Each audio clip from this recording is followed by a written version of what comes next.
ಗಜಕೇಸರಿ ಯೋಗ ಇರುವಂತಹ ಎಲ್ಲ ಯೋಗಗಳಲ್ಲಿ ಇದೊಂದು ವಿಶಿಷ್ಟವಾದ ಯೋಗ.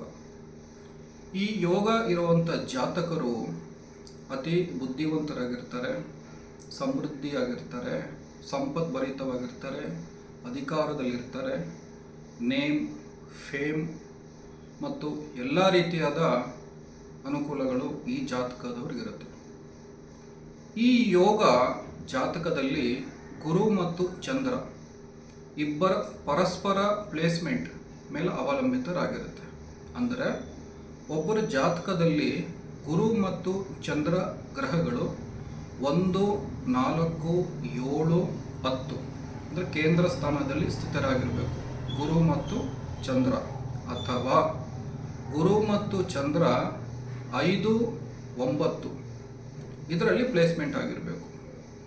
ಈ ರೀತಿಯಾಗಿ ಏನಾರ ಸ್ಥಿತರಾಗಿದ್ದರೆ ಜಾತಕದಲ್ಲಿ ಅಂತಹ ಜಾತಕರಿಗೆ ಗಜಕೇಸರಿ ಯೋಗ ಬಂದಿರುತ್ತೆ. ಗಜ ಅಂದರೆ ಆನೆ, ವಿಸ್ಡಮ್ ಮತ್ತು ಸ್ಟ್ರೆಂತ್. ಕೇಸರಿ ಅಂದರೆ ಲಯನ್, ಸಿಂಹ, ಕರೇಜ್. ಸೊ ಇಲ್ಲಿ ಗಜ ಮತ್ತು ಕೇಸರಿ ಅಂದರೆ ಸ್ಟ್ರೆಂತ್ ಮತ್ತು ಧೈರ್ಯ ಎರಡು ಕಾಂಬಿನೇಷನಲ್ಲಿ ಬರುವಂಥ ಈ ಯೋಗ ತುಂಬ ಪ್ರಬಲವಾದ ಯೋಗ. ಈ ಯೋಗ ಮುಖ್ಯವಾಗಿ ರಾಜಕಾರಣಿಗಳಿಗೆ, ಸ್ಪೋರ್ಟ್ಸ್ನಲ್ಲಿ ಇರುವಂಥವ್ರಿಗೆ, ಕಾಂಪಿಟೇಟಿವ್ ಎಕ್ಸಾಮ್ ಬರೆಯುವಂಥವ್ರಿಗೆ ಮತ್ತು ಬಿಸ್ನೆಸ್ ಮ್ಯಾನ್ಗಳಿಗೆ ಅತಿ ಮುಖ್ಯವಾದ ಯೋಗ. ಈ ಯೋಗ ಇರುವಂಥ ಜಾತಕರು ತಮ್ಮ ವಿರುದ್ಧವಾಗಿರತಕ್ಕಂಥ ಎಲ್ಲ ವೈರಿಗಳನ್ನು ನಾಶ ಮಾಡ್ತಾರೆ. ಅನಂತರ ಈ ಯೋಗ ಬರೋಕ್ಕೂ ಮುಂಚೆ, ಈಗ ನಾನು ಹಿಂದಿನ ವಿಡಿಯೋದಲ್ಲಿ ಹೇಳಿದಾಗೆ ಕಾಳಸರ್ಪ ಯೋಗ ಬರೋಕ್ಕೂ ಮುಂಚೆ ಹೇಗೆ ಕಾಳಸರ್ಪ ದೋಷವಾಗಿರುತ್ತೆ, ಅದೇ ರೀತಿ ಗಜಕೇಸರಿ ಯೋಗ ಆಕ್ಟಿವೇಟ್ ಆಗೋಕ್ಕೂ ಮುಂಚೆ ಆ ವ್ಯಕ್ತಿ ಆ ಕ್ಷೇತ್ರದಲ್ಲಿ ಹಲವಾರು ಏರುಪೇರುಗಳನ್ನು ನೋಡಿರಬೇಕಾಗ್ತದೆ. ಈ ಯೋಗ ಎಲ್ಲರ ಜಾತಕದಲ್ಲೂ ಇರುತ್ತೆ, ಆದರೆ ಎಲ್ರಿಗೂ ಈ ಯೋಗ ಆಕ್ಟಿವೇಟ್ ಆಗಿರಲ್ಲ. ಕಾರಣ ಏನಂದರೆ ಈ ಯೋಗ ಬಳಸಬೇಕಂತಂದ್ರೆ ಕೆಲವೊಂದು ಕಂಡೀಷನ್ಸ್ಗಳಿದೆ. ಆ ಕಂಡೀಷನ್ಸ್ಗಳನ್ನ ಸ್ಯಾಟಿಸ್ಫೈ ಮಾಡಿದಾಗ ಮಾತ್ರ ಆ ಜಾತಕರಿಗೆ ಈ ಯೋಗದ ಸಂಪೂರ್ಣ ಅನುಗ್ರಹ ಇರುತ್ತೆ. ಮೊದಲನೆಯದು, ಲಗ್ನಾಧಿಪತಿ ಮತ್ತು ಸೂರ್ಯ ಬ್ಲೆಮಿಶ್ ಆಗಿರಬಾರ್ದು. ಅಂದರೆ ಒಬ್ಬ ಜಾತಕದಲ್ಲಿ ಲಗ್ನಾಧಿಪತಿ ತುಂಬ ಮುಖ್ಯ. ಲಗ್ನ ಲಾರ್ಡ್ನ ನಾವು ಪಿಲ್ಲರ್ ಆಫ್ ಹಾರೋಸ್ಕೋಪ್ ಅಂತ ಕನ್ಸಿಡರ್ ಮಾಡಬೇಕಾಗ್ತದೆ. ಲಗ್ನಾಧಿಪತಿ ಅನಂತರ ಸೂರ್ಯ, ಈ ಎರಡು ಗ್ರಹಗಳು ಒಳ್ಳೆಯ ಒಂದು ಸ್ಥಿತಿಯಲ್ಲಿ ಪ್ಲೇಸ್ಮೆಂಟ್ ಆಗಿರಬೇಕು. ಎರಡನೇದು, ಗುರು ಮತ್ತು ಚಂದ್ರ ಜಾತಕದಲ್ಲಿ ದುಸ್ಥಾನ ಮನೆ ಅಂತ 6, 8 ಮತ್ತು 12ನೇ ಮನೆಯಲ್ಲಿ ಸ್ಥಿತರಾಗಿರಬಾರದು. ಇನ್ ಕೇಸ್ 6, 8 ಮತ್ತು 12ನೇ ಮನೆಯಲ್ಲಿ ಸ್ಥಿತರಾಗಿದ್ದರೆ ಗಜಕೇಸರಿ ಯೋಗ ಫಾರ್ಮೇಷನ್ ಆಗಲ್ಲ. ಅನಂತರ ಗುರು ಮಕರ ರಾಶಿಯಲ್ಲಿ ಪ್ಲೇಸ್ಮೆಂಟ್ ಆಗಿರಬಾರ್ದು. ಕಾರಣ ಮಕರ ರಾಶಿಯಲ್ಲಿ ಗುರು ನೀಚ ಸ್ಥಾನದಲ್ಲಿ ಬರ್ತಾನೆ. ಮತ್ತೊಂದು, ಚಂದ್ರ ವೃಶ್ಚಿಕ ರಾಶಿಯಲ್ಲಿ ಇರಬಾರ್ದು. ವೃಶ್ಚಿಕ ರಾಶಿಯಲ್ಲಿ ಚಂದ್ರ ನೀಚ ಸ್ಥಾನದಲ್ಲಿ ಬರ್ತಾನೆ. ಆನಂತರ ಈ ಒಂದು ಯೋಗ ಬಳಸಬೇಕಂತಿದ್ರೆ ಗುರುದಶೆ ಚಂದ್ರಭುಕ್ತಿ ಅಥವಾ ಚಂದ್ರದಶೆ ಗುರುಭುಕ್ತಿಯಲ್ಲಿ ಮಾತ್ರ ಈ ಗಜಕೇಸರಿ ಯೋಗ ಬಳಸುತ್ತೆ. ಈ ಗಜಕೇಸರಿ ಯೋಗ ಶಾರ್ಟ್ ಟರ್ಮ್ ಯೋಗ. ಇದು ಯಾವ ರೀತಿಯಾದ ಬೆನಿಫಿಟ್ ಆಗುತ್ತೆ ಅಂತ ನೋಡಿದ್ರೆ, ಈ ಒಂದು ಯೋಗದಲ್ಲಿ ಹುಟ್ಟಿರ್ತಕ್ಕಂಥ ಜಾತಕರು ಅವರ ಒಂದು ಕಾರ್ಯಕ್ಷೇತ್ರದಲ್ಲಿ ಅನಿರೀಕ್ಷಿತವಾಗಿ ನೇಮ್ ಮತ್ತು ಫೇಮ್ ಸಿಗುತ್ತೆ. ಅವ್ರಿಗಿಂತ ಟ್ಯಾಲೆಂಟ್ ಆಗಿದ್ದಂಥವ್ರು, ಅವ್ರಿಗಿಂತ ಎಕ್ಸ್ಪೀರಿಯನ್ಸ್ ಆಗಿರುವಂಥವ್ರು ಇದ್ದರೂ ಕೂಡ ಈ ವ್ಯಕ್ತಿಗೆ ಈ ಎಲ್ಲ ಕಂಡೀಷನ್ಸ್ಗಳು ಓಕೆ ಆಗಿದ್ದರೆ ಅವರು ಅನ್ಎಕ್ಸ್ಪೆಕ್ಟೆಡ್ ಆಗಿ ಫೇಮಸ್ ಆಗಿಬಿಡ್ತಾರೆ. ಆ ಒಂದು ಸ್ಥಾನದಲ್ಲಿ ಆ ಜಾತಕರು ಉಳಿಸ್ಕೋಬೇಕಂತ ಅವರು ಬಹಳ ಕಷ್ಟಪಡಬೇಕಾಗುತ್ತೆ. ಕಾರಣ ಇಷ್ಟೇ, ಗಜಕೇಸರಿ ಯೋಗ ಲಾಂಗ್ ಟರ್ಮ್ ಇರಲ್ಲ. ಆ ಒಂದು ದಶಾಭುಕ್ತಿ ಇರೋವರೆಗೂ ಮಾತ್ರ ಇರುತ್ತೆ. ಅಪ್ರಾಕ್ಸಿಮೇಟ್ ಆಗಿ 1 ರಿಂದ 2 ವರ್ಷ ಇರುತ್ತೆ. ಈ ಒಂದು 1 ರಿಂದ 2 ವರ್ಷ ಅವಧಿಯಲ್ಲಿ ಅವ್ರಿಗೆ ಸಿಗುವಂಥ ಆಪರ್ಚುನಿಟಿನ ಒಳ್ಳೆ ರೀತಿಯಲ್ಲಿ ಉಪಯೋಗಿಸ್ಕೋಬೇಕು. ಆ ಕಾರಣಕ್ಕೆ ಬರೀ ಗಜಕೇಸರಿ ಯೋಗ ಫಾರ್ಮೇಷನ್ ಆದರೆ ಮಾತ್ರ ಇದರದ್ದು ಸಂಪೂರ್ಣ ಅನುಗ್ರಹ ಬರಲ್ಲ. ಲಗ್ನಾಧಿಪತಿ ಮತ್ತು ಸೂರ್ಯ ಈ ಎರಡು ಗ್ರಹಗಳು ಕೂಡ ಬಲವಾಗಿರಬೇಕು. ಆಗ ಮಾತ್ರ ಗಜಕೇಸರಿ ಯೋಗನ ಸಂಪೂರ್ಣ ಅನುಗ್ರಹ ಜಾತಕರಿಗೆ ಸಿಗುತ್ತೆ. ಉದಾಹರಣೆಗೆ ನಮ್ಮ ಹೆಮ್ಮೆಯ ಎಚ್ ಡಿ ದೇವೇಗೌಡರು ಸಾಹೇಬರು ಗಜಕೇಸರಿ ಯೋಗದಲ್ಲೇ ಪ್ರಧಾನಮಂತ್ರಿ ಆಗಿತ್ತು. 11 ತಿಂಗಳು ಅವರಿಗೆ ಈ ಒಂದು ಯೋಗ ಇತ್ತು.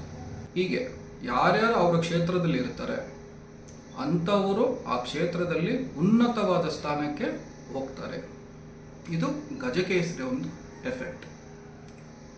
ಮತ್ತೊಂದು, ಯಾವ ಸೆಲೆಬ್ರಿಟಿಗಳಿಗೆ ಈ ಒಂದು ಯೋಗ ಇತ್ತು ಅಂತ ನಾವು ಅವಲೋಕನ ಮಾಡಿದಾಗ ನಮ್ಮ ಹೆಮ್ಮೆಯ ಪ್ರಧಾನಮಂತ್ರಿಗಳಾದ ನರೇಂದ್ರ ಮೋದಿ ಅವರಿಗೆ, ಅಮಿತಾಬ್ ಬಚ್ಚನ್ ಅವರಿಗೆ, ಮಹಾತ್ಮ ಗಾಂಧಿ ಅವರಿಗೆ, ಮದರ್ ತೆರೆಸಾ ಅವರಿಗೆ, ನಂತರ ಬಾಲಿವುಡ್ ಆ್ಯಕ್ಟರ್ ರಾಜೇಶ್ ಖನ್ನಾ ಇವರಿಗೆಲ್ಲ ಗಜಕೇಸರಿ ಯೋಗ ಇತ್ತು.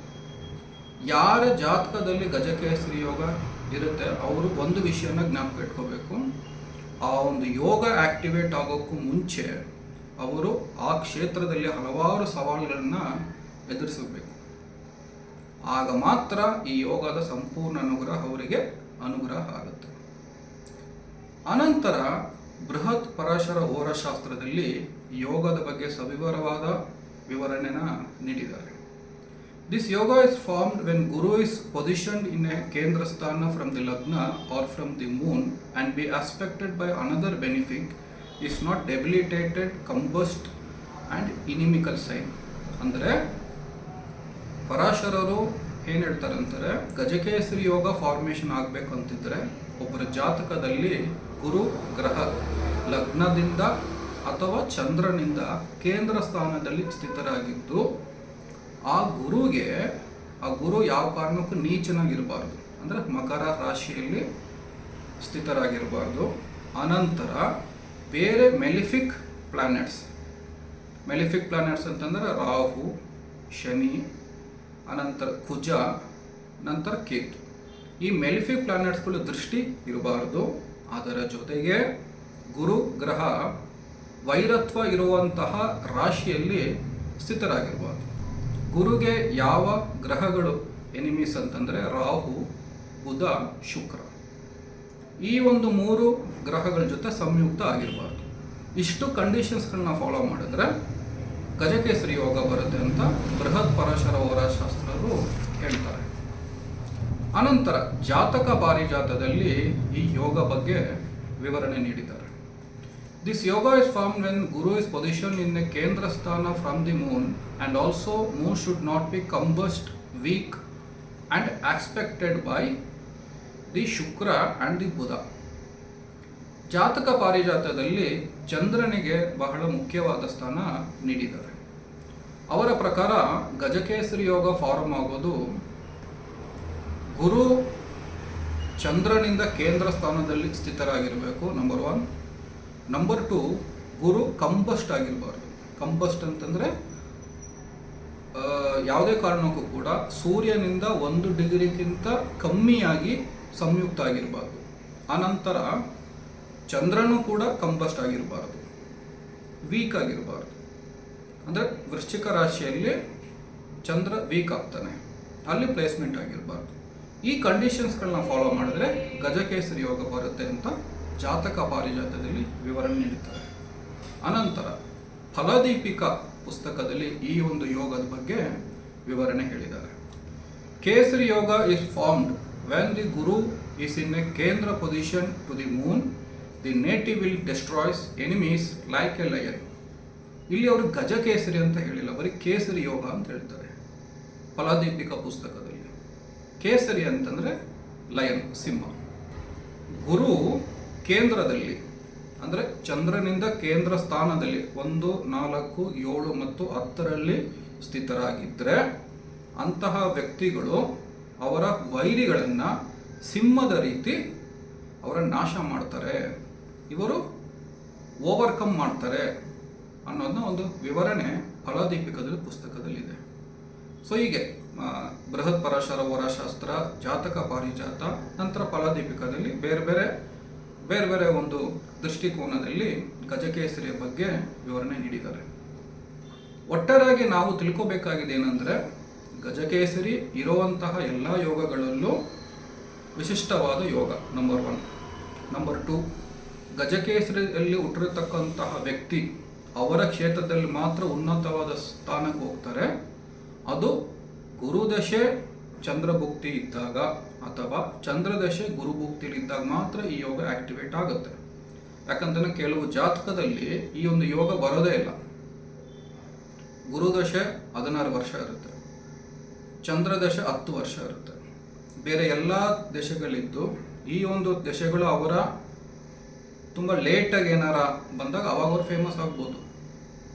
ಸೊ ಈ ದಶಾಭುಕ್ತಿ ಬರೋವರೆಗೂ, ಅಂದರೆ ಗುರುದಶೆಯಲ್ಲಿ ಚಂದ್ರಭುಕ್ತಿ ಅಥವಾ ಚಂದ್ರದಶೆಯಲ್ಲಿ ಗುರುಭುಕ್ತಿ, ಈ ಒಂದು ದಶಾಭುಕ್ತಿ ಇದ್ದಾಗ ಮಾತ್ರ ಈ ಗಜಕೇಸರಿ ಯೋಗ ಆಕ್ಟಿವ್ ಆಗುತ್ತೆ. ನಂಬರ್ 2.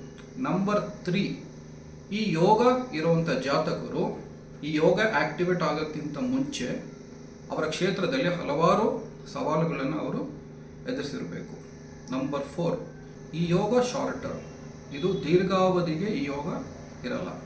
ನಂಬರ್ 5, ಈ ಯೋಗದಲ್ಲಿ ಯಾರಿಗೆಲ್ಲ ಅನುಗ್ರಹ ಆಗಿರುತ್ತೆ ಆ ಒಂದು ಪೊಸಿಷನ್ಗೆ ಹೋದಾದ್ಮೇಲಿಂದ ಆ ಪೊಸಿಷನಲ್ಲೇ ಹೇಗಿರಬೇಕು, ಯಾವ ರೀತಿಯಾದ ಈ ಒಂದು ಸ್ಥಾನನ ಕಾಪಾಡ್ಕೋಬೇಕು ಅಂತ ಅನ್ನೋದು ಅವರ ವಿವೇಚನೆಗೆ ಬಿಟ್ಟಿತ್ತು.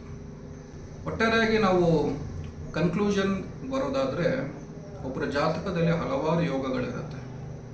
ಅನಫ ಯೋಗ, ಸುನಫ ಯೋಗ, ಸೂರ್ಯ ಸಿದ್ಧಾಂತ ಯೋಗ, ಚಂದ್ರ ಸಿದ್ಧಾಂತ ಯೋಗ, ಗಜಕೇಸರಿ ಯೋಗ, ಕಾಳಸರ್ಪ ಯೋಗ, ಹೀಗೆ ಹಲವಾರು ಯೋಗಗಳಿರುತ್ತೆ. ಈ ಯೋಗಗಳೆಲ್ಲ ಹೇಗೆ ಅಂತಂದರೆ ನಮಗೆ ಬ್ಯಾಕಪ್ ಇದ್ದಂಗೆ. ಅಂದರೆ ಕಷ್ಟಗಳಿದ್ದಾಗ, ನಮಗೆ ಆ ಒಂದು ಕ್ಷೇತ್ರದಲ್ಲಿ ಹಲವಾರು ಸವಾಲುಗಳಿದ್ದಾಗ ನಮ್ಮನ್ನು ಅದನ್ನು ಧೈರ್ಯವಾಗಿ ಎದುರಿಸೋಕ್ಕೆ ಈ ಒಂದು ಯೋಗಗಳು ಇರುತ್ತವೆ. ಆದರೆ ನಮ್ಮ ಪರಿಶ್ರಮ, ದೇವರ ನಂಬಿಕೆ, ಶ್ರದ್ಧೆ, ಈ 3 ಇರೋವಂಥ ವ್ಯಕ್ತಿ ಯಾವತ್ತೂ ಕೂಡ ಮುಂದೆ ಬರ್ತಾ ಇರ್ತಾನೆ.